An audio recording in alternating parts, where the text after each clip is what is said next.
জামাতের আমির বলেছে তারা ইসলামের নীতি আদর্শ শরীয়ত অনুযায়ী দেশ চালাবে না।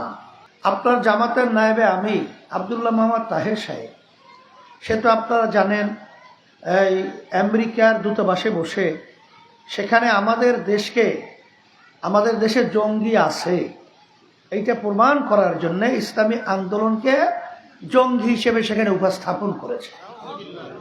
কিন্তু আমরা বাংলাদেশের ইতিহাসকে দেখেছি যে আওয়ামী লীগ হোক বিএনপি হোক কেউ কিন্তু কখনোই, যতই আমেরিকা ভারত বারবার চেয়েছিল যে আমাদের দেশে জঙ্গি আছে এটা প্রমাণ করার জন্যে, কিন্তু আওয়ামী লীগও বিএনপিও কোনোদিন এটা স্বীকার করে নাই, বলে নাই যে আমাদের দেশে জঙ্গি আছে।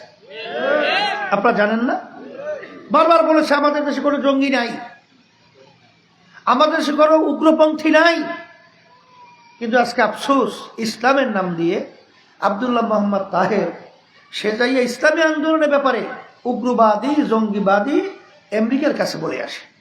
আমরা ধিক্কার জানাই। আমরা কি আসলে জঙ্গিবাদী? আমরা কি উগ্রবাদী?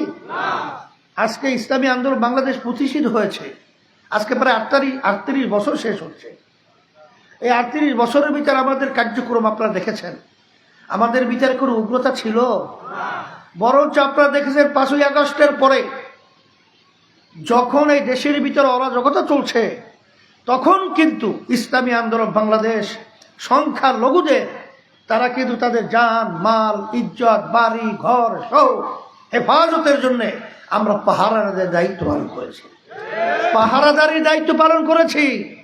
আপনারা দেখেছেন ইসলামী আন্দোলন বাংলাদেশ তাদের সহযোগী সংগঠনগুলো করোনাকালীন সময় তখন বাপ ছেলেকে ফেলে রেখে পালায়, যখন স্ত্রী স্বামীকে রেখে পালায়, তখন কিন্তু ইসলামী আন্দোলন বাংলাদেশ এবং তার সহযোগী সংগঠনগুলো আমরা জানের ঝুঁকি নিয়ে তখন সেই যে করোনার সময় যারা মারা গেছিল তাদেরকে আমরা দাফন কাফন জানাজা কবর খোদা দাফনের ব্যবস্থা করেছি।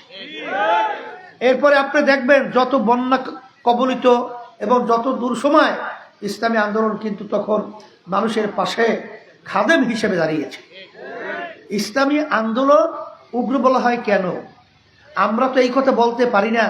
জামাতের আমির যেরকম বলেছিল, মেয়ে ছেলেরা সরো, মেয়ে বন্ধুরা এখন তোমরা আসো, তার পাশে বসিয়ে সেলফি তোলে এই মুরব্বী মানুষ বেপরদা মেয়েদের সাথে। এখন এটা তো ইসলামী আন্দোলন পারে না। আচ্ছা, মেয়ে এবং ছেলেদের ভিতরে চলার পার্থক্যটাকে আমরা করছি না আল্লাহ করছে? তাই আল্লাহ মাফ করুক, নাউযুবিল্লাহ। তাইলে এই বৈষম্য কি আল্লাহ করছে? আল্লাহ মাফ করুক, তাহলে ঈমান থাকবে?